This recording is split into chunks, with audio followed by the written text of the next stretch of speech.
How's it going, everyone? BrainChild here, and for today's tech analysis, we'll be taking an in-depth look into the visual features of the latest build of Luigi's Mansion 3. Now, we have a lot of ground to cover in this video, and I know many of you have been anxious to hear us talk about the improvements that have been made to the latest build of the game compared to the initial reveal. So let's get right into it. So just in this first shot alone, we can see a vast improvement in texture detail on Luigi's model compared to the reveal trailer. Now keep in mind that these are presumably shots from in-engine cutscenes and mostly show a difference in art and visual design, but also represent a change to a more realistic presentation of materials.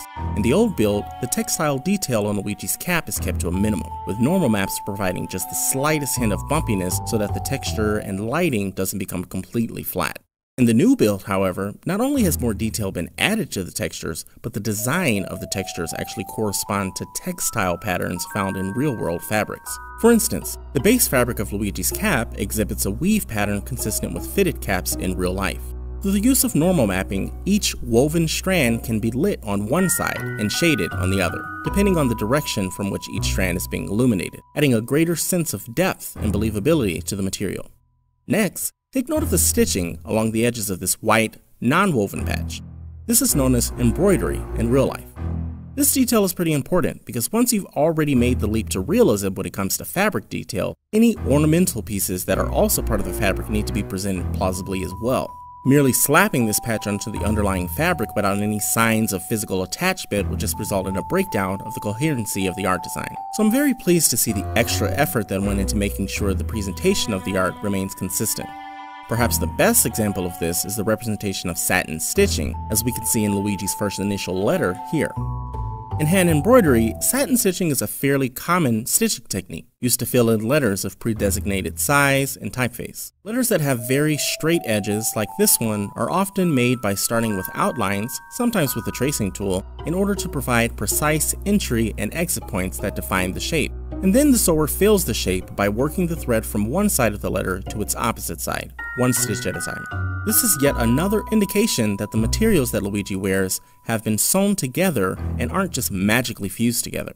Even the visor fabric appears to be sewn together, as evidenced by the seam we can see on the underside here. And it also appears to be stiffened, which shows really great attention to detail and just how much the assets have improved since the reveal trailer. Some other notable things about this shot are the beautifully filtered soft shadows being cast by the window frame onto Luigi's face, which really suit the mood and atmosphere of this game. Now this scene is actually the same scene from the previous shot, but shown from a different camera perspective, and represents the kind of rendering fidelity we can expect during actual gameplay. What's interesting here is the use of volumetric particle effects, like the fog and flashlight beams. Now when I refer to these effects as volumetric, I use the term very crudely. In real life, this kind of phenomenon is the result of light scattering among millions of tiny particles floating in the atmosphere, which is something that's simply not possible to simulate in video games, so it's emulated phenomenologically instead. Nevertheless, these effects are fully rendered and mapped to actual meshes, indicated by how they dynamically intersect with objects in 3D space. So we can think of these effects as volumetric, even if only in the most basic sense where they appear to have volume, relative to the phenomena they're emulating. Now looking at this flashlight, you might be wondering why there appears to be two distinct beams of light emitting from the face cap when the light presumably comes from a single light source. However, this is actually consistent with how flashlights work in real life. It mainly boils down to the internal elements of a given flashlight. Many flashlights these days have some kind of reflector that surrounds the light source and causes some of the light rays to be redirected towards the center of the light's radius, intensifying the brightness in the center. This inner beam here is known as the hotspot and represents the light that has been reflected within the flashlight's face cap. The dimmer outer beam you see here, known as the spill, represents the light rays that have managed to escape the face cap without ever touching the internal reflector and naturally radiate outwardly in all directions. Another distinction that's often made between both types of beams is how the hotspot can usually travel over longer distances than the spill, while the spill typically covers a wider radius than the hotspot. These differences are known as throw and flood, respectively. We can see these concepts represented pretty well here by looking at the difference in light falloff between the throw and the flood. Now games have been emulating the look of two-cone flashlight beams for decades, but many of the older implementations look like nothing more than textured meshes. While Next Level Games' approach to flashlight rendering in Luigi's Mansion 3 isn't all that different from what was done before, a few refined touches like the 3D fog noise, Gaussian filtering, and dynamic transparencies on both the inner and outer emissive light cones go a long way in making the beams appear as if they're really illuminating the atmosphere and aren't just meshes with semi-transparent textures extruding from the flashlight model. Very well done. One of the first things you'll notice about this scene is the perfect reflection of it in the mirror. The technique being used here is known as a planar reflection. Well, there's a lot of talk about ray trace reflections these days, and not without good reason, since hardware accelerated ray tracing genuinely represents a massive leap forward for graphics rendering technology. It's really not necessary for producing relatively accurate reflections in simple use cases like mirror reflections, especially in a small setting like this. For the planar reflection here, all the renderer has to do is render the scene again, but from the perspective of the mirror, and voila, you have a mirror reflection. Of course, just because the tech is straightforward, it doesn't mean that it isn't heavy on performance. Rendering a scene multiple times just for reflections isn't cheap, so when developers are deciding on whether or not they should use planar reflections, lots of consideration will be given to just how complex the geometry is and if its inclusion can justify its share of the computational budget. The reflection here is also pretty sharp, which suggests that it was rendered at a resolution close to the original scene, which would affect performance even more. Now, while planar reflections certainly look like mirrors, it can take some doing to make sure they behave like them. One problem I noticed with this reflection is the parallax is a little off, which means that the reflection isn't in perfect alignment with the source being reflected, and is why we can see Luigi's cap being reflected here even though it should be obscured, and the flashlight being reflected from a position that's simply not physically possible. However, this is a relatively minor issue, and with a few adjustments could be fixed in no time. There's a lot to appreciate about this scene if you know what to look for. Starting with the detail we can see just underneath the wallpaper here. With the use of normal mapping, the devs were able to give the wallpaper material a cardboard-like appearance, which harkens back to a time period where these kinds of materials were used as cheaper alternatives to mainstream materials for building construction, suggesting that this hotel is pretty old, if appearances are anything to go by. One technique that really flourishes in this scene is ambient occlusion, where crevices and narrow spaces are darkened, even more than the shadows in the environment. Though it might be a tad bit overdone here, but that might just be to add a more eerie or gloomy atmosphere to the game, so it's not necessarily a bad thing. The shadows in general look pretty good though. Something you'll notice about the directional shadow from the moonlight here is that it has soft, blurry edges, since the distance between the shadow and its caster, which is the window frame in this case, is big enough to allow lots of ambient light to filter through the edges. At the same time, the local point light sources cause objects in the immediate environment to cast shadows in multiple directions, and those shadows also have much sharper edges, due to them being in close proximity with the objects that cast them. While the original Luigi's Mansion utilized stencil shadows in order to handle omnidirectional shadows, that technique is limited in its ability to do soft shadows in Penumbra. So I don't think that NLG are going to be making extensive use of stencil shadows in this game, since shadow maps are able to handle both hard and soft shadows. On the other hand, it's possible they're using a mix of shadow maps and stencil shadows, since the setting of this game takes place in very small, enclosed environments, which makes the use of both techniques a lot more feasible than it would be in games that have much larger or open environments. At any rate, the fidelity of the light and shade in the scene overall is quite competent and suitable for the vibe that it's going for, even if the developers could have enhanced the feel of the scene even more by dialing the ambient brightness down a few notches. Still looks good though. The custom shaped light patterns here are also nice to see, and add even more believability to the lighting of the scene. In real-time rendering, this effect is often achieved with the use of projective texture mapping, which can act as a light masking mechanism such as a light cookie or light profile, and can use texture patterns to define how light will be projected onto a surface. The flashlight illumination on the rug here also utilizes this technique, and when compared to the reveal trailer, albeit from a different area but still on the same floor, appears to be projected a bit more realistically now, as it's based on the light cone's actual intersection with geometry instead of the more loosely approximated projection from the reveal build. Also take note of the normal map detail here compared to the reveal build. It would seem that many of the assets from the reveal trailer were simply unfinished last year and have since received more detailed normal mapping and reflections, which is pretty common with builds that are shown during different periods of development. The natural light flooding through this hall looks fantastic. Surfaces closest to the window are diffusely bright, with the light trailing off and dimming along surfaces that are farthest from the window. You can even see signs of indirect lighting, where the colors of some surfaces appear to bleed over to adjacent surfaces. Based on the quality of the lighting, my guess is that some of the skylight and ambient occlusion is pre-computed, but the directional shadows are dynamic and calculated in real time. The scene also has a few atmospheric touches, like the light shafts and dust particles floating through the air. As with the first shot of this trailer, this cutscene appears to be an in-engine render, not CGI. Which I think is really cool, as it allows us to see the kind of visuals that the engine is capable of when it isn't shackled to the power constraints of real-time rendering during gameplay. So here we get a peek at the brand new title screen, which looks significantly better than the artwork shown in the reveal trailer. For one, the new version is a lot more colorful and saturated, and even has emissive lights with bloom. By comparison, the reveal version looks quite literally like it had all of the life sucked out of it.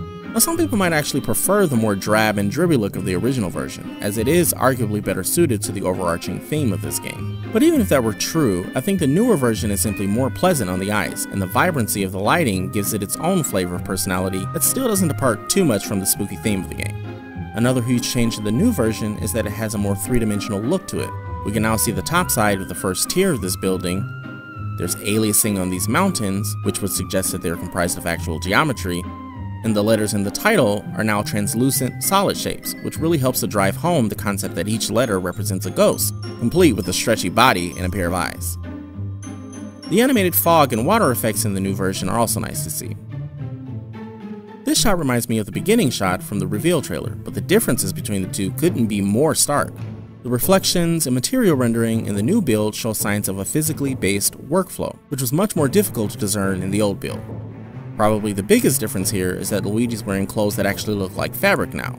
The running stitches and buttons on his suspenders are a huge improvement over the plain design in the old build, and the gloves have more detail in the new build as well.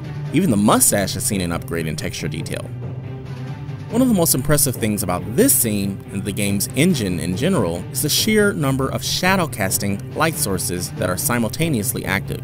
On my count, we can see at least 5 light sources that independently cause objects to cast shadows, which is no small feat if each light source will have to generate its own shadow map, irrespective of other light sources. It is an especially challenging feat when omnidirectional shadows, also known as point shadows, have to be taken into account, as that involves cube mapping in order to sample in every direction from every point light, which can get really expensive if you're using a lot of them. By comparison, Breath of the Wild only uses one shadowcasting light source at a time, which is either the sun, or the moon, or a lightning strike. Of course, Luigi's Mansion 3 isn't anywhere near the scale of Breath of the Wild, so that frees up a lot of resources that can be devoted to rendering several shadowcasting light sources at a time. And even still, most of the shadowcasting lights in this scene are stationary, with the exception of the flashlight, which is essentially a fully dynamic spotlight.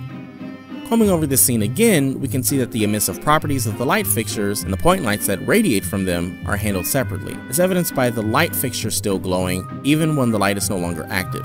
I'd say this is pretty strong evidence that the developers are using some kind of masking tool to make custom light shapes and not true analytic area lights, since a real area light would not behave like this. Now you might be wondering why the devs didn't just turn off the emission when the light source is turned off, but that's not really practical when the emission is baked into the light map data. Well, considering this setting, I don't think it looks all that out of place for a light fixture to glow without illuminating its surroundings, so I'd say it's a pretty fair trade-off. Also, here we can see the hall from a few scenes ago, but also from a different perspective, and the skylight illuminating the area is still quite a sight to behold, even at this distance. Something else I like about this scene is just how lived in everything looks. The wallpaper is torn, the couch pillows are tousled, the lights flickering on and off, the rug and wanted posters are crooked and crumpled, and there's clutter on the floor. These little touches really suit the premise of the game and make for an even more immersive experience. Looking at Luigi's ear here, we can see a bit of reddish translucency, similar to the look of subsurface scattering when light passes through human skin. My guess is that they're using a technique that takes advantage of double-sided shading instead of random walk algorithms that simulate actual scattering within the skin. Still looks good though. The facial expressions during this startle animation are refreshingly expressive, especially when you consider that this isn't a close-up camera angle. Having said that, the animations for Luigi's overall body movement have been exaggerated a bit to ensure that his emotions are clearly readable given the position and angle of the camera. It's not just Luigi that has great animation work either. The rigs from the other character models have plenty of thoughtful animations as well, like this ghost, who winds up its hand as an anticipation cue so that the player is aware that it's getting ready to attack. We can even see some expertly timed secondary action in the face here as its eyes and grimace widen before it attacks. Luigi's secondary animations during the sequence are also pretty impressive. As soon as Luigi stuns the ghost with the flashlight, notice how he extends out his free hand and shifts more of his weight onto his right leg in an effort to balance himself due to the impact of the flash. We can even see him squinting in response to the rapid increase in light intensity as well. But more than just the thoughtful details that make up the individual animations is the interplay between different animation rigs. Truth be told, this is something that video game animators still have a hard time getting right today, as it's a lot more difficult to make believable and compelling animations for models that can dynamically interact with other models than it is to keyframe interactions between characters and objects where you have 100% control over the look of each frame. Despite this challenge, Next Level Games have done an excellent job in making sure that characters and objects interact with each other in ways that are believable and appealing. Take this animation sequence, for instance. Initially, the ghost acts as the leading force in this tug of war, as we can see Luigi's arm being pulled in the direction the ghost is headed in before the rest of his body has a chance to catch up. A few frames later, we can see his cap and poltergust hang in the air a bit as Luigi's body gets pulled even farther away. These kinds of details are driven by an animation principle known as overlapping action, where different parts of an action will have different timings due to there being differences in the physical properties of said parts. In high-quality animation, you will often see overlapping action whenever certain characters or objects have physical parts that are loosely connected to them, which in Luigi's case would be his limbs, his nose, his cap, and the poltergust. Whenever you see animation with this kind of intricacy in the timing of overlapping action, you know that you're looking at animation work that's representative of the quality we can expect at the professional level, and that's exactly what we see here. Luigi's change in momentum is also handled well here, as we can see the friction from Luigi's feet start to create sparks, indicating how it takes a bit of time before Luigi's able to gain a foothold and get things moving in his direction. If there's one thing we can say about Next Level Games is that they have incredibly competent animators, and this animation sequence is a testament to that. So the Cubemap reflections in this scene are pretty revealing. As the flashlight intensity increases, notice how the flashlight in the reflection has no correlating light beam, unlike the planar reflection from earlier in the trailer. The reason for this omission has to do with the performance delta between planar reflections and Cubemap reflections. For planar reflections, since the reflective surface is flat, the scene being reflected only has to be rendered one additional time from the perspective of the reflection plane. Cubemaps, on the other hand, require 6 additional scene renders to account for capture coverage in all 6 directions of 3D space, since the cube mapping will be used on surfaces of all kinds of shapes that will reflect the scenery from many different directions. Since cube mapping is an inherently more expensive technique, more sacrifices have to be made to the quality of these types of reflections in order to keep the game running at a smooth frame rate, which means that the resolution will typically be significantly lower in a cube map reflection compared to a planar reflection, and less objects and materials will be captured in a given scene. Then there's the problem of the setting of the game mostly taking place indoors. Unlike outdoor scenarios that can get away with only showing reflections of an environment that appears to be infinitely far away, reflections of indoor scenes are inherently local and can change dramatically just taking a few steps in any direction. So the placement of the reflection probe is pretty crucial indoors, and may involve using additional cube maps and blending the results throughout the scene, or having a reflection probe move with the camera or character. Looking at the reflections here, it's hard to say exactly where the reflection probes are located or where the boundaries of their camera frustum might be, but there does appear to be an issue with the seams in the cube mapping, which really highlights the limitations with this technique. Take note of the ghost reflection here. Its extended hand is not included in the reflection, and in fact appears to reach beyond a very sharp cutoff point. But as soon as the ghost is pulled backward a bit, its hand becomes visible. Then a few moments later, we see the same thing happen again, except the cutoff point appears to be further to the right of the screen now. So what's going on here? Well, given the myriad of possible reflection probe setups that could reproduce the same result, I can't really say with much certainty exactly what's causing this problem. But what I can say is that there are reflection mapping techniques that can fix these kinds of issues. So perhaps someone at NLG is already working on that. One more thing I'd like to point out is how integrated the projective texture mapping is with the flashlight illumination. As the density of the fog volume increases, we can see a more diffuse light spread across the floor. The darker region you see here is due to the inner light cone not being pointed at the floor, which kind of breaks the illusion of the projection technique. Considering that most people aren't going to care about this little discrepancy, I don't necessarily think it needs to be corrected. Now this scene is interesting because it's the only time where we're able to look at a specific scene that has been shown off in every publicly presented version of this game. As far as we know, there are 3 different render builds of Luigi's Mansion 3 that have been shown to the public so far. The first is the build used for the reveal trailer, the second is the build used for the E3 Direct, and the third is the build used for both the Treehouse and press demos. And while the Treehouse demo and press demo are technically 2 different versions of the game, the graphics are identical between the 2, as far as we can tell, so they both count as the same build for the purposes of this analysis. Looking at all 3 builds together, we can see differences in each of them. In the reveal build, note the rectangular shape of the bars here compared to the cylindrical shape of the bars in the newer versions. Then, in the direct build, we can see that the area behind the bars more closely resembles the one from the revealed build than the one from the demo build. and the demo build has improved specular image-based lighting on the reflections, so in all likelihood, it is the newest version of the game. For the most part, however, the direct build and demo build are fairly similar, so we're not going to focus too much on the differences between these two builds unless those differences are noteworthy. And speaking of noteworthy, I'm not sure how many of you were able to watch the Treehouse presentations for Luigi's Mansion 3, but there was one particular tidbit that felt pretty noteworthy to me. These moves actually were something that we came up with when we were working on the Wii U version, and something that NLG came up with. Wait, what? A Wii U version? Is it possible that the reveal trailer's placeholder assets were actually remnants from the Wii U version? Well, it's possible, but I don't think it's very likely considering how long this game has been in development for Switch at this point. But who knows? Maybe the devs will spill the beans one day just as casually as they brought up the Wii U version of this game. Here's another animation sequence I'd like to take a moment to break down just because it's so well executed. First, these poses here, which are the anticipation poses, do a great job in setting up the action. Luigi starts off reaching backwards in order to create enough physical space to build momentum, then leaps into the air with a twist in order to generate enough force to counter the force from the ghost's movement in the opposite direction. Then, as he starts to land, he uses his entire body to slam the ghost down. Looking at the secondary animation here, you can really tell Luigi's giving it everything he's got. We can even see him grunt a bit as he releases some of the energy he's built up. We can also see a nice, clear arcing motion, which is pretty important when trying to make movements look natural in hand-drawn or computer-generated animation. Once he finally makes the slam, the camera shake here does a great job in conveying just how powerful that slam was. When you see the whole thing in action, it really does feel satisfying, even just watching it. If there's one constructive critique I'd like to offer to Next Level Games with regard to their animation work for this game, would be to possibly make some slight adjustments to the squash and stretch animations for the ghosts. One of the fundamental rules about the squash and stretch animation principle is that the volume of the subject being animated should always be preserved. In other words, signs of elasticity should be apparent whenever something is being squashed or stretched.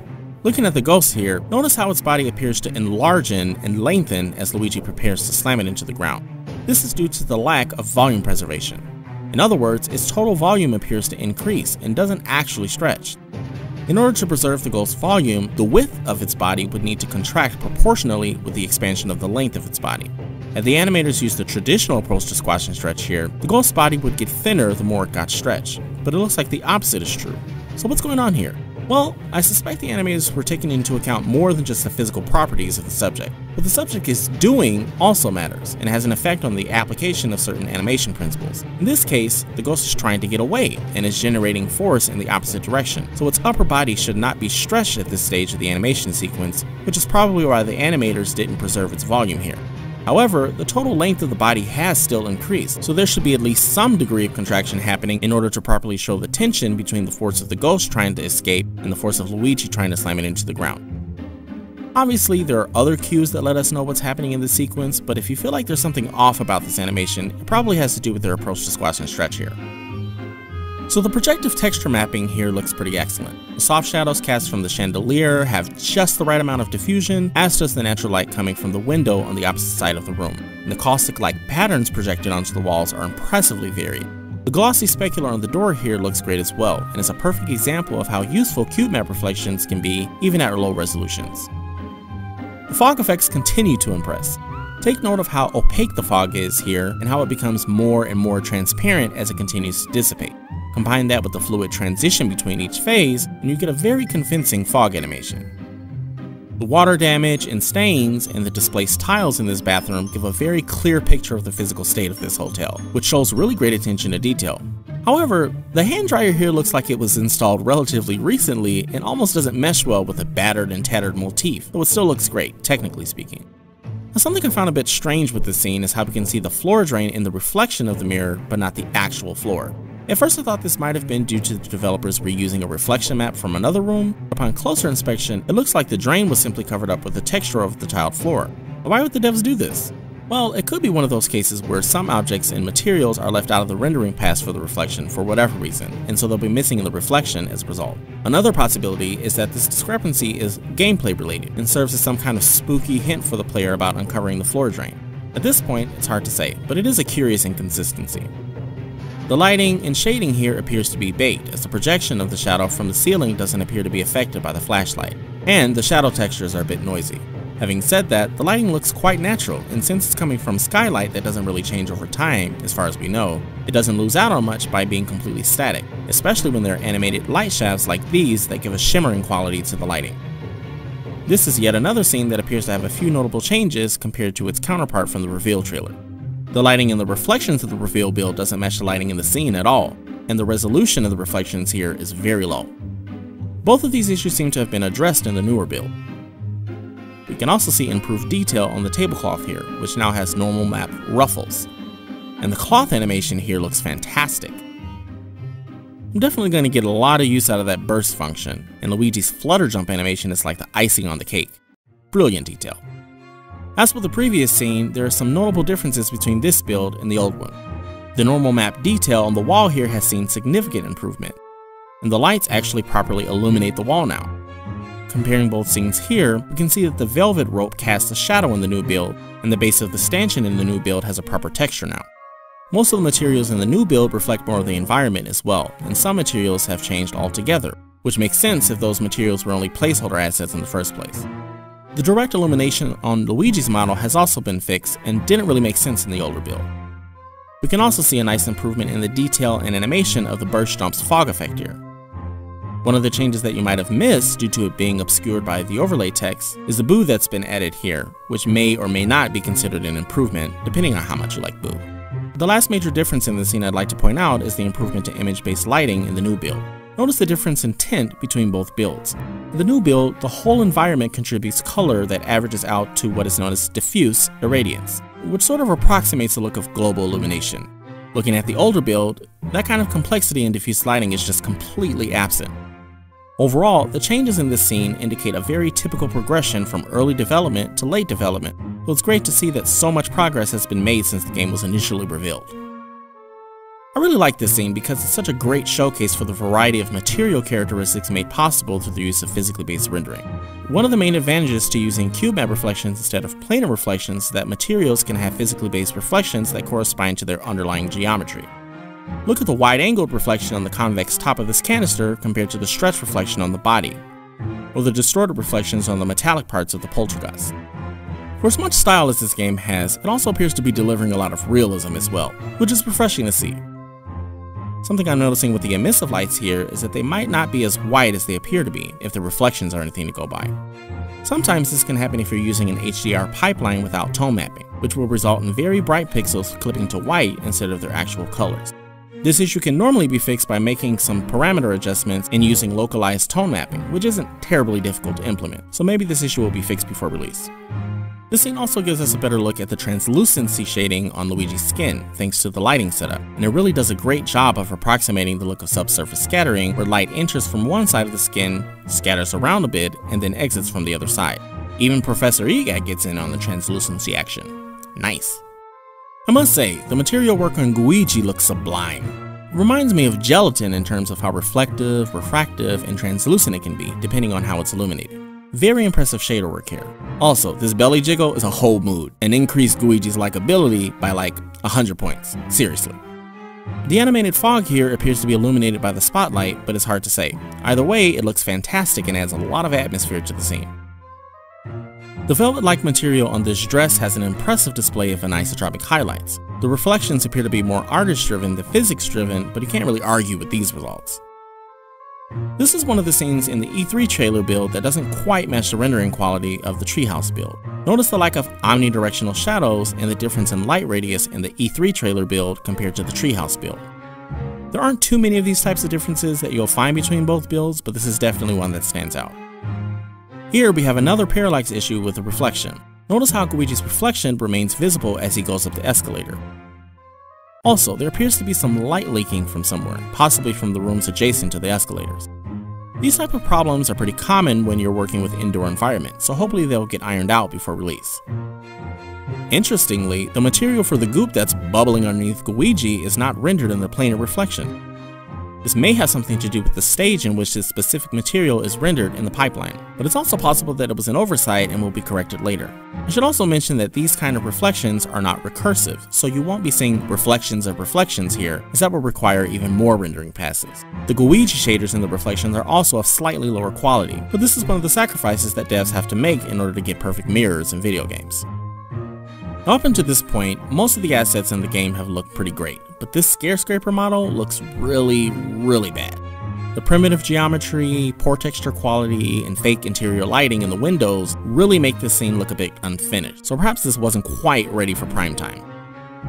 I do, however, think it's pretty cool that the game can handle up to 8 dynamic flashlights, but unfortunately, that also comes at a cost. You see, only one flashlight per console can cause objects to cast shadows, so if you're playing online with your friends, Shadowcasting will be activated for your flashlight, but you won't see shadows being cast by your friends' flashlights. Now, this doesn't mean that your friends' flashlights aren't causing objects to cast shadows at all. They are, but only on their respective consoles. Something else I'd like to point out here is the stippling transparencies. This is very common with engines that use deferred rendering, and that's probably the case here as well, which makes sense since one of the main advantages to using deferred rendering is that it's able to handle many lights in a scene, even if they're all active at the same time. Unfortunately, due to the way in which deferred rendering handles geometry visibility with respect to fragment shaders, this rendering method doesn't work very well with alpha transparencies, and so developers will often rely on tricks like stippling, where a given object is reduced to an array of tiny dots, in order to produce an effect that behaves like transparency, as we can see here. I'd say it's a pretty good trade-off. The water caustic effects here look quite lovely. It's pretty easy to fake this kind of effect using just animated textures, so I wouldn't be surprised if that's what we're seeing here. The density of the grass here is kind of ridiculous when you think about the environment it's in, but nonetheless still impressive. My guess is that the developers are using instance geometry in order to produce this many blades of grass, which is a technique that basically replicates pre-existing meshes in order to avoid performance issues. The ambient occlusion also does a great job in making sure that the grass has depth and the blades don't all blend together due to the lack of self-shadowing. This scene does a really great job in emulating the look of artificial lighting. It has a very harsh look to it, and there isn't much ambient light to speak of. We can also see what the lighting looks like on diffuse materials that have a clear coat, similar to laminated surfaces. This flower appears to be both emissive and translucent, which gives it an almost bioluminescent quality, which is awesome because you can never have enough bioluminescence in your scenery, right? Poor Luigi looks absolutely terrified strafing across this ledge, which tells you everything you need to know about how well his animations are handled here. Water drop animations are a nice touch as well. Using theater props for the crowd was a brilliant choice here. Since the geometry of the props is fairly simple, each one can be modeled 3-dimensionally without causing too many performance issues. It's essentially a compromise between fully modeled ghosts and flat sprites, and I think the devs made the right choice here. The sheer amount of dynamic objects in this game is impressive. You almost get the impression that any random object in this game can get knocked around like this, which really brings these scenes to life. So I'm seeing a few shadow rendering issues here, which could be due to a number of things like depth precision errors or incongruence between the model's geometry and the model's normal maps. In the grand scheme of things, I don't think these issues are anything to get worked up over. Now you might have noticed that the inside of Luigi's mouth is fully modeled, but what I think is even more impressive is the fact that his uvula has a contact shadow. Like, there are probably 10 people in the whole world who would even care about such an insignificant detail, and yet, it's there in all its dangling glory. Amazing. And that brings us to the end of this trailer analysis. But wait, there's more. As you know, Nintendo has also made demo builds of the game, which contain footage not seen in the E3 trailer, so before we wrap up, let's go over a few key observations from those versions of the game. One of the great things about in-engine cutscenes is that you can do things that would otherwise be impractical to do during gameplay. Remember when I mentioned how much of a problem transparencies can be for engines that use deferred rendering? Well, that's not so much of a problem when you don't have to render in real time, and even if you do, non-interactive renders have more resources to add a forward rendering pass on top of the deferred rendering in order to avoid the issue altogether. Regardless of method, the cutscenes for Luigi's Mansion 3 seem to have no problem dealing with transparencies or transparent objects casting shadows, which is not the case during gameplay. I just want to point out how amazing this camera transition is. While it might seem like the camera is just simply pulling back or zooming out, what's actually happening is something called a dolly zoom, which is a perspective distortion technique where the camera's angle of view changes as the camera moves towards or away from the subject. As the camera zooms out, take note of the distortion of the mountains here, which causes them to appear as if they're leaning towards the center of the image. As the angle of view changes, we can see the mountains return to their natural proportions and the entire environment almost appears to unfurl. So why did the devs do this? Well, the dolly zoom has been used in cinema for decades in order to elicit a certain emotional state during a key moment in a scene, and I imagine the motivation is the same here. Luigi's a bit awestruck by the grandeur of this hotel, and the cutscene director wants you to connect with that feeling, hence the perspective distortion. Personally, I think it's quite effective, though I understand that that's not the case for everyone. The depth of field transitions in the cutscenes are pretty well done. I've seen a lot of video game cutscenes that switch between blurring the background and foreground as if they were using a flip switch, which can be very jarring. Here, there's a natural refocus to the foreground as the background is gradually blurred, which feels a lot more cinematic. It's a subtle detail, but one that really matters when it comes to presentation. Now here's something cool, check out the fur detail on these rats. Given the style of this game, this kind of detail isn't really necessary, but it does make these little critters just a smidge more likable. Cute. Notice anything odd about the rendering of this scene? No? How about now? As you might have guessed, this is yet another problem with local Cubemap Reflections, but this time the issue is a bit more problematic. You see, this room has multiple floors with surfaces that effectively serve as room dividers between different spaces in the same room. In the case of Luigi's reflection on this material here, it's not just that the reflection is misaligned, it's that the reflection shouldn't appear here at all. Considering the fact that this material is located underneath a divider, nothing above this floor should be visible to anything beneath this floor, and vice versa. And yet we can see reflections here where there shouldn't be, which is a problem. This is actually a fairly common issue for games that have these kinds of indoor environments and use Cubemap Reflections. It was not surprising to see the same issue crop up in this game as well. The reason this happens is because the reflection probe that captures the environment only sees one room, and doesn't really know what parts of the room shouldn't reflect other parts. However, there is a way to fix this issue, though it will require a few tweaks to the way the local cube maps are handled. Basically, if NLG wants to resolve this issue while still using cube maps, they will need to take advantage of something called box projection cube map environment mapping. While that sounds like a mouthful, the basis for the technique is fairly straightforward. If an interior room has multiple divided spaces, each divided space will need to have its own bounding box that will define the projected space in which a reflection probe can capture their respective parts of the environment and can be used to map the appropriate reflections to their respective areas.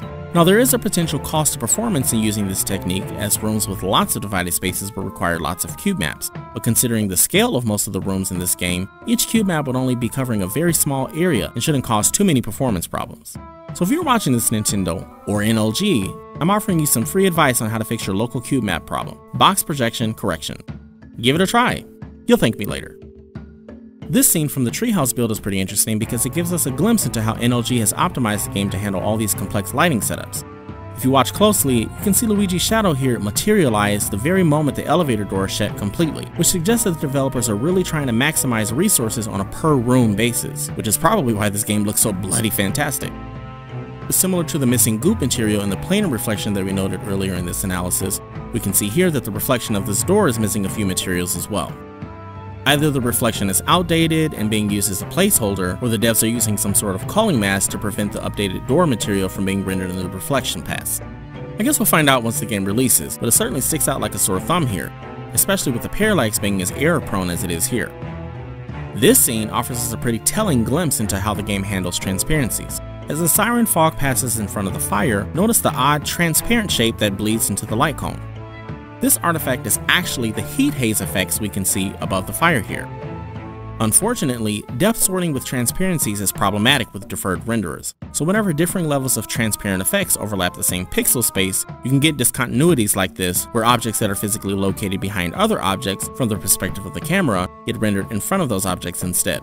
Another possible explanation for what's happening here is that the heat haze effect is actually a post-process effect and is simply rendering on top of everything else, but at this point it'd be difficult to say at which stage in the pipeline this problem occurred. Either way, transparencies continue to be an issue for this game. By the way, the emissive bloom on these particles looks superb. No complaints here at all. So we briefly touched on the amazing Luigi Shaders earlier, but I feel like this scene does a much better job in showing off Luigi's translucency, especially when strong emissive materials or light sources pass through him from behind and get refracted a bit. Also, the elasticity during the burst jump here looks incredible. Is there anything more visually satisfying? I don't think so. Honestly, I haven't been this giddy about the sheer aesthetics of a material shader since the T1000 blew everyone's mind with its liquid metal shaders in 1991, so suffice to say I'm really impressed with what they've been able to pull off here. Also, it looks like the game engine supports a dynamic physics system, so it'll be pretty interesting to see just how robust it is once the game releases. This scene does a great job in showing off Luigi's impressive range of expressions. Here, we see him go from being startled to fearful, then cautiously curious, then genuinely curious, then surprised, fascinated, and then eager all in a matter of seconds. The timing here is impeccable, especially with the animation here where we can see Luigi's fingers undulating in an almost primal way to indicate to the viewer that Luigi really wants that elevator knob. This is grade A animation here, folks. And finally, in this scene, we get yet another glimpse of the rendering optimization going on in order to keep the game running smoothly. Looking at the shadow of the treasure chest here, we can see a difference in shadow resolution between both shots. So what's going on here? Well, it looks like the shadow resolution takes a slight hit whenever shadowcasting flashlights are activated, which is probably how they're able to take advantage of so many shadowcasting lights in the first place. Whether this is just a temporary optimization or will remain in the final build is something we'll just have to wait to find out. And with that being said, it's finally time to wrap up this analysis. So we spent a lot of time talking about how great the game looks and animates, but how well does it perform? Well, based on the results you see here, there isn't really much to report. The game runs at a pretty solid 30 frames per second, though there are some frame pacing issues and occasional dips here and there, but nothing super problematic as far as we can tell. Our pixel counting results also confirm that this game runs at 1080p, which is pretty impressive considering everything going on under the hood. Also, there does appear to be some kind of temporal anti-aliasing present, but it's wildly inconsistent, and I'd honestly just prefer no anti-aliasing solution at all if this is the best we could expect. Overall, Luigi's Mansion 3 is shaping up to be one of the most graphically impressive games to ever grace the Switch platform. From the thoughtfully designed physically based materials, the decidedly moody lighting and shadows, to the Pixar-esque animations, this game's visuals excel on all fronts and underscore Nintendo and Next Level Games' incredible efforts to deliver a high-quality experience. October can't come soon enough. And that's all for this tech analysis of Luigi's Mansion 3. If you've enjoyed this video, please feel free to give it a like and share your thoughts with us in the comments below. You can also hit that subscribe button and notification bell if you haven't already, and be sure to stay tuned to Game Explained for more coverage on all things gaming. Cheers!